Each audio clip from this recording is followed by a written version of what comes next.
Hey guys, this is Miss Britt. I'm going to read Snowflake Bentley to you. It is by Jacqueline Briggs Martin.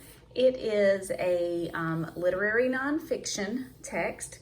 So as we read, know that some of the details are true. They just added a little bit of extra to make it a readable story for children. All right. In the days when farmers worked with ox and sled and cut the dark with lantern light, there lived a boy who loved snow more than anything else in the world. So they used lanterns back in this time, and the farmers worked with ox and sled. So this is a good time ago. Wilson Bentley was born February 9th, 1865, on a farm in Jericho, Vermont, between Lake Champlain and Mount Mansfield. I hope I said that correctly. In the heart of the snow belt, where the annual snowfall is about 120 inches. Wow, that's a lot. So this over here is going to be the nonfiction part. This right here is the story. Parts of it are true. The way they're telling it is true, but they added a little bit of extra to make it more of a fun story for children. Willie Bentley's happiest days are snowstorm days. He watched snowflakes fall on his mittens on the dried grass of Vermont farm fields. On the dark metal handle of the barn door, he said snow was just as beautiful as butterflies or apple blossoms. So you can see from the illustration that this child is very happy with the snow. You can see all the chimneys warming the home because they used fire and chimneys. He could net butterflies and show them to his older brother, Charlie. He could pick apple blossoms and take them to his mother, but he could not share snowflakes because he could not save them. So this is the child. Willie's mother was his teacher until he was 14 years old. He attended school for only a few years. She had a set of encyclopedias. Willie said, "I read them all."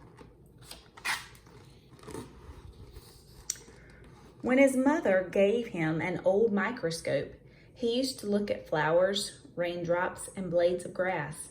Best of all, he used to look at snow.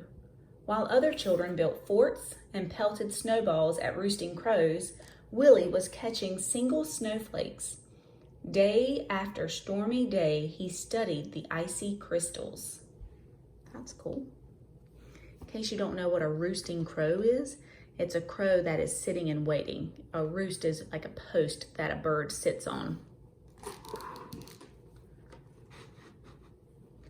From his boyhood on, he studied all forms of moisture. He kept a record of the weather and did many experiments with raindrops. Moisture is anything like rain or water vapor. He learned that most crystals had 6 branches, though a few had 3. For each snowflake, the 6 branches were alike. "I found that snowflakes were masterpieces of design," he said. "No one design was ever repeated. When a snowflake melted, just that much beauty was gone, without leaving any record behind." Their intricate patterns were even more beautiful than he had imagined. He expected to find whole flakes that were the same, that were copies of each other, but he never did. Willie decided he must find a way to save snowflakes so others could see their wonderful designs. For 3 winters, he tried drawing snow crystals. They always melted before he could finish. Starting at age 15, he drew 100 snow crystals each winter for 3 winters. That is dedication. He must really love snowflakes. When he was 16, Willie read of a camera with its own microscope. "If I had that camera, I could photograph snowflakes," he told his mother. Willie's mother knew he would not be happy until he could share what he had seen. "Fussing with snow is just foolishness," his father said.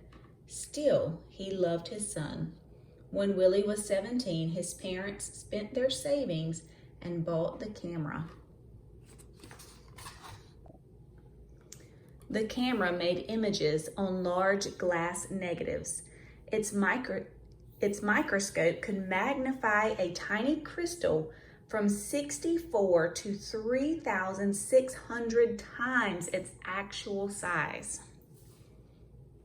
It was taller than a newborn calf. This would be the newborn calf, and cost as much as his father's herd of 10 cows. Willie was sure it was the best of all cameras. Back then, that was a lot of money, 10 cows. Willie's experiment. He used a very small lens opening, which let only a little light reach the negative, but he kept the lens open for several seconds, up to a minute and a half. Even so, his first pictures were failures, no better than shadows, yet he would not quit. Mistake by mistake, snowflake by snowflake, Willie worked through every storm. Winter ended, the snow melted, and he had no good pictures. He waited for another season of snow. One day, in the second winter, he tried a new experiment. And it worked. Willie had figured out how to photograph snowflakes. "Now everyone can see the great beauty in a tiny crystal," he said. He learned too that he could make the snow crystals show up more clearly by using a sharp knife to cut away all the dark parts of the negative around the crystals.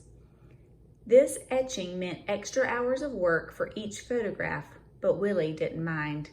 So the extra around the snowflake, he was trimming that off. But you would have to be very careful, of course, because you wouldn't want to damage your actual photograph. That's why I added extra hours. But in those days, no one cared. Neighbors laughed at the idea of photographing snow. "Snow in Vermont is as common as dirt," they said. "We don't need pictures." Willie said the photographs would be his gift to the world. While other farmers sat by the fire or rode to town with horse and sleigh, Willie studied snowstorms. He stood at the shed door. He held out a black tray to catch the flakes. So here he is, catching flakes. And these people riding in this sleigh, which is drawn by a horse, appear to be laughing at him, thinking that he is being silly, that he is wasting his time. But this is something he was passionate about, so can't really be a waste of time. He learned that each snowflake begins as a speck, much too tiny to be seen. Little bits, or molecules, of water attach to the speck to form its branches.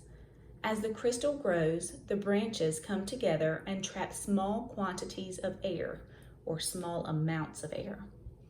Many things affect the way these crystal branches grow. A little more cold, a bit less wind, or a bit more moisture will mean different shaped branches. Willie said that was why in all his pictures he never found two snowflakes alike. When he found only jumbled, broken crystals, he brushed the tray clean with a turkey feather and held it out again. He waited hours for just the right crystal and didn't notice the cold. If the shed were warm, the snow would melt. If he breathed on the black tray, the snow would melt. If he twitched a muscle as he held the snow crystal on the long wooden pick, the snowflake would break. He had to work fast or the snowflake would evaporate before he could slide it into place and take its picture. Some winters he was able to make only a few dozen good pictures, Some winters, he made hundreds. The best snowstorm of his life occurred on Valentine's Day in 1928. He made over 100 photographs during the 2-day storm. He called the storm a gift from King Winter.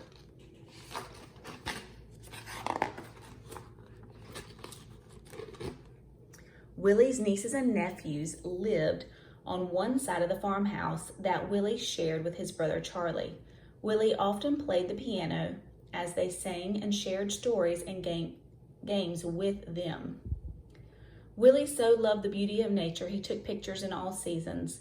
In the summer, his nieces and nephews rubbed coat hangers with sticky pitch from spruce trees. You'll learn what pitch is in 4th grade. With sticky pitch from spruce trees. Then Willie could use them to pick up spider webs jeweled with water droplets and take their pictures. On fall nights, he would gently tie a grasshopper to a flower so he could find it in the morning and photograph the dew-covered insect. So he would gently tie a grasshopper to a flower. Please do not try that at home. I do not want any grasshoppers harmed after reading this book. But his snow crystal pictures were always his favorites. He gave copies away or sold them for a few cents. He made special pictures as gifts for birthdays. He held evening slideshows on the lawns of his friends. Children and adults sat on the grass and watched while Willie projected his slides onto a sheet hung over a clothesline. Many colleges and universities bought lantern slide copies of his photographs and added to their collections each year. Artists and designers used the photographs to inspire their own work. So he has inspired a lot of artists. Even today, those who want to learn about snow crystals begin with Wilson Bentley's book, Snow Crystals. He wrote about snow and published his pictures in magazines. He gave speeches about snow to faraway scholars and neighborhood sky watchers. A scholar would be a student. You are doing great work, said a professor from Wisconsin. The little farmer came to be known as the world's expert on snow, the Snowflake Man. But he never grew rich. He spent every penny on his pictures. Willie said there were treasures in snow. I can't afford to miss a single snowstorm, he told a friend. I never know when I will find some wonderful prize. Other scientists raised money so Willie could gather his best photographs in a book. When he was 66 years old, Willie's book, His Gift to the World, was published. Still, he was not ready to quit. That is really cool. How many years, when you do your work, if you want to, tell me in the comments, how many years had he been working on it before his book was actually published? Think back to when his parents bought him the camera. By 1926, he had spent $15,000 on his work and received $4,000 from the sale of photographs and slides. So he had spent $15,000 and he had only received $4,000. That means he spent $11,000 that he never got back to make this book and to make these photographs and these slides. Less than a month after turning the first page on his book, Willie walked 6 miles home in a blizzard to make more pictures. He became ill with pneumonia after that walk and died 2 weeks later. A monument was built for Willie in the center of town. The girls and boys who had been his neighbors grew up and told their sons and daughters the story of the man who loved snow. 40 years after Wilson Bentley's death, children in the village worked to set up a museum in honor of the farmer scientist. And his book has taken the delicate snow crystals that once blew across Vermont, past mountains, over the earth. Neighbors and strangers have come to know of the icy wonders that land on their own mittens thanks to Snowflake Bentley. The plaque on the monument says Snowflake Bentley, Jericho's world-famous snowflake author. For 50 years, Wilson A. Bentley, a simple farmer, developed his technique of micro-photography to reveal to the world the grandeur and mystery of the snowflake, its universal hexagonal shape, and its infinite number of lovely designs. The end. There is a photograph of him and some of his snow crystals. Pretty cool.